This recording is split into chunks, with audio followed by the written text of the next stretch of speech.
Hello मित्रों, welcome to my channel the big story. Pregnant nurse बहू। सुषमा की बहू विनीता एक हॉस्पिटल में नर्स थी, लेकिन उसे डॉक्टर से भी ज्यादा नॉलेज थी। हॉस्पिटल में सब विनीता की तारीफ किया करते थे। सुषमा का बेटा यानी कि अंकित अपनी बीवी विनीता से बहुत प्यार करता था और उसे अपनी पत्नी की काबिलियत पर बहुत भरोसा था। धीरे धीरे वक्त गुजरता गया और शादी के 8 महीने बाद विनीता प्रेग्नेंट हो गई। मैं बहुत खुश हूँ। मेरा इकलौता बेटा है और अब इसका बच्चा इस दुनिया में आएगा। मैं दादी बन जाऊंगी। दादी मैं बता नहीं सकती मुझे कितना अच्छा लग रहा है। आपको खुश देखकर मैं भी बहुत खुश हूँ माँ।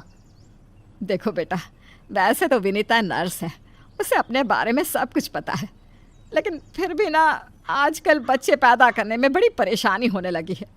उसे कहना कि वो अपना अच्छे से ख्याल रखे। अरे माँ, आप है ना, आपके रहते हमें चिंता करने की क्या जरूरत है। मैं तो अपनी बहू का बहुत अच्छे से ख्याल रखने वाली हूँ।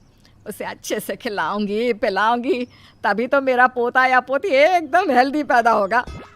कुछ दिनों के बाद सुबह के वक्त। अरे विनीता बहू, ये तुम क्या कर रही हो? कुछ भी तो नहीं मम्मी, अपना हेल्थ चेकअप कर रही हूँ। और क्या? लेकिन ये ब्लड प्रेशर की मशीन और ये तुम्हारे हाथ में इंजेक्शन कैसा है? अरे मम्मी जी, मैं अपना ब्लड प्रेशर चेक करके देख रही थी। प्रेग्नेंट होना और ऐसी हालत में ब्लड प्रेशर चेक करना बहुत ज़रूरी होता है। लेकिन बेटा, इन सब कामों के लिए तुम्हें डॉक्टर के पास जाना चाहिए। अपना चेकअप खुद करने की क्या ज़रूरत है? और ये इंजेक्शन किस लिए लाई हो? मम्मी जी, इससे मैं अपना ब्लड सैंपल लूँगी और हॉस्पिटल में जाकर अपना ब्लड चेक करवा लूँगी। अरे ऐसा भी कोई करता है भला? अपने खुद के हाथ से खुद का ब्लड सैंपल भी कोई निकालता है क्या? मम्मी जी, ये मेरा रोज़ का काम है, इसमें क्या है? मैं जब खुद से ये सब कर सकती हूँ तो किसी और से क्यों करवाऊँ? अच्छा ठीक है, जैसा तुम्हें सही लगे। कुछ दिनों के बाद सुषमा अपनी बहू को फिर से इंजेक्शन लगाते हुए देखती है और अंकित भी उस वक्त वहीं पर था। अरे विनीता, ये तुम क्या कर रही हो? तुम प्रेग्नेंट हो, इस तरह खुद को इंजेक्शन लगाने की क्या ज़रूरत है? अब तू ही समझा बेटा। पिछली बार भी अपना ब्लड सैंपल खुद ही कलेक्ट कर रही थी, तब भी मैंने इसे समझाने की कोशिश की थी, लेकिन ये तो मेरी बात सुनती ही नहीं। अरे मम्मी जी, मैंने पहले भी कहा था ना, बड़े हॉस्पिटल में नर्स हूँ मैं, और क्या करना है क्या नहीं मुझे अच्छी तरह पता है। हाँ, लेकिन तुम खुद को इंजेक्शन क्यों लगा रही हो? अरे इंजेक्शन नहीं है, प्रेगनेंसी में कुछ वैक्सीन लगवाने होते हैं, बस वही लगा रही हूँ, और क्या। और फिर एक दिन रात को अचानक विनीता की तबीयत खराब हो जाती है। क्या हुआ विनीता? तुम ठीक तो हो? तुम तो खुद अपना इतना ख्याल रखती हो, तुम्हारी तबीयत कैसे बिगड़ गई? पता नहीं अंकित, ऐसा लग रहा है कि वीकनेस हो रही है, बहुत कमज़ोर सा महसूस कर रही हूँ पिछले कुछ दिनों से। मित्रों, वीडियो को लाइक करो और आगे बढ़ो। तुमने तो अपना ब्लड सैंपल दिया था ना हॉस्पिटल में, उसकी रिपोर्ट आई या नहीं?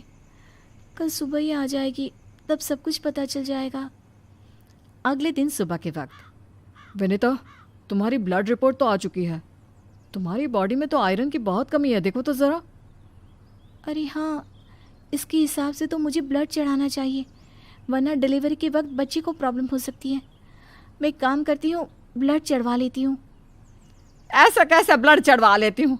पहले डॉक्टर से जाकर पता करो और हॉस्पिटल में जाकर ब्लड चढ़वाओ। ये सब काम बिना किसी डॉक्टर की सलाह के नहीं करने चाहिए। मम्मी जी, आप फिर से शुरू हो गई ना। क्या करना है क्या नहीं मैं अच्छे से जानती हूँ, मैं खुद कर लूँगी। और विनीता हॉस्पिटल से ब्लड की बोतल का इंतज़ाम करती है और खुद अपने ही हाथों से खुद को घर में रहकर ब्लड चढ़ा लेती है। अगले दिन। विनीता, अब तुम्हारी तबीयत कैसी है? देखो, मुझे पता था ब्लड चढ़ते ही मेरी सारी वीकनेस दूर हो जाएगी। मुझे बहुत अच्छा लग रहा है, एकदम ठीक हूँ मैं। कुछ दिनों के बाद विनीता की प्रेगनेंसी का 8वां महीना शुरू हो चुका था और एक दिन सुबह के वक्त विनीता अच्छे से तैयार होकर अपने कमरे से बाहर आती है। क्या हुआ विनीता, सुबह सुबह कहाँ जा रही हो? बहुत दिन हो गए हॉस्पिटल नहीं गई, सोच रही हूँ आज ड्यूटी पर चली जाती हूँ। डॉक्टर का भी फ़ोन आया था अभी अभी। लेकिन बेटा, अब तुम्हारा 8वां महीना चल रहा है, ऐसी हालत में तुम्हें घर में आराम करना चाहिए और डिलीवरी करवाने तो बिल्कुल भी नहीं जाना चाहिए। लेकिन क्यों मम्मी जी, डिलीवरी करवाने में क्या प्रॉब्लम है? ये तो मेरा जॉब है और हॉस्पिटल में दिन रात यही तो करवाती थी।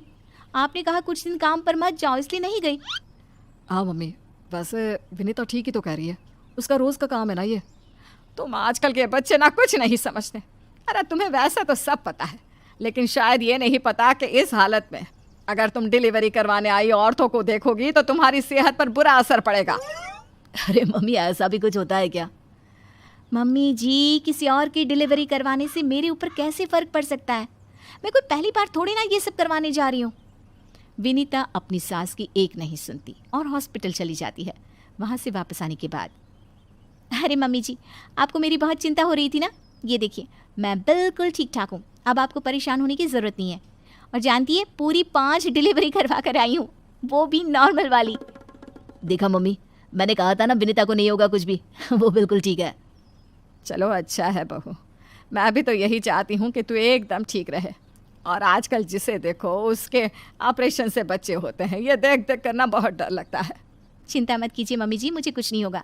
मैं नर्स हूँ ना, रोज़ हॉस्पिटल में औरतों को सिखाती हूँ कि कैसे अपना ध्यान रखें ताकि नॉर्मल डिलीवरी हो। तभी अचानक हॉस्पिटल से डॉक्टर का कॉल आता है। कॉल पर बात करने के बाद, मम्मी जी, एक इमरजेंसी केस आ गया है, मुझे जाना होगा। अरे लेकिन अभी तो आई हो, कैसी डॉक्टर है तुम्हारी? उसे पता नहीं चलता क्या कि तुम प्रेग्नेंट हो? ऐसी हालत में तुम्हें ना बुलाए। अरे नहीं मम्मी जी, डॉक्टर की भी मजबूरी है। कह रही थी काफ़ी सीरियस केस है और हॉस्पिटल में उन्हें किसी दूसरी नर्स पर इतना भरोसा नहीं जितना मुझ पर है। मुझे लगता है कि तुम्हें मना कर देना चाहिए बहू। कुछ नहीं होगा मुझे मम्मी जी, मैं अभी डिलीवरी करवा के आती हूँ।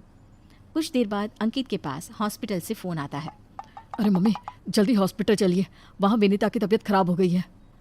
हे भगवान, सब ठीक करना, मुझे तो पहले ही डर लग रहा था। अंकित और सुषमा हॉस्पिटल पहुँचते हैं। क्या हुआ विनीता को? वो क्या है ना, विनीता एक नॉर्मल डिलीवरी करवा रही थी। केस बहुत ही सीरियस था और उस लेडी को बहुत ज़्यादा प्रॉब्लम हो रही थी। क्योंकि विनीता खुद प्रेग्नेंट है तो वो अचानक से घबरा गई और उसे लेबर पेन शुरू हो गया। लेकिन अभी तो मेरी बहू का सिर्फ 8वां महीना चल रहा है। देखिए, ऐसा हो जाता है। उस औरत को दर्द में देखकर घबराहट की वजह से विनीता को ये हुआ है। अरे डॉक्टर, लेकिन डरने की कोई बात तो नहीं है ना? नहीं नहीं, ऐसा कुछ नहीं, हमने उसे एडमिट कर लिया है। तभी सब देखते हैं कि विनीता अपने हाथ में एक छोटे से बच्चे को लिए बाहर आती है। अरे विनीता, तुम्हारी तो तबीयत ठीक नहीं थी, तुम्हें दर्द हो रहा था, तुम बाहर क्यों आ गई? अरे दर्द हो रहा था तो क्या हुआ, मैंने वो दवाई ले ली जिससे जल्दी आने वाले लेबर पेन रुक जाते हैं। और वैसे भी डॉक्टर, उस औरत को मेरी ज़रूरत थी, उसकी देखभाल के लिए मुझे ठीक होना ही था। ये देखिए, उसका बच्चा एकदम सही सलामत है। अरे वाह मेरी बहू, तूने तो अपने तबीयत की परवाह ना करके किसी और की जान बचाई। मुझे तुम पर गर्व है विनीता। ऐसे ही थोड़ी ना वो हॉस्पिटल की सबसे अच्छी नर्स बनी है। मैंने कहा था ना मम्मी जी, मैं नर्स हूँ, मुझे अपने से पहले दूसरों की तकलीफ दिखाई देती है और मैं पहले अपने मरीजों की जान बचाती हूँ, फिर खुद की। इसी प्रकार की वीडियो देखने के लिए हमारे चैनल को लाइक करें, सब्सक्राइब करें एवं शेयर करें।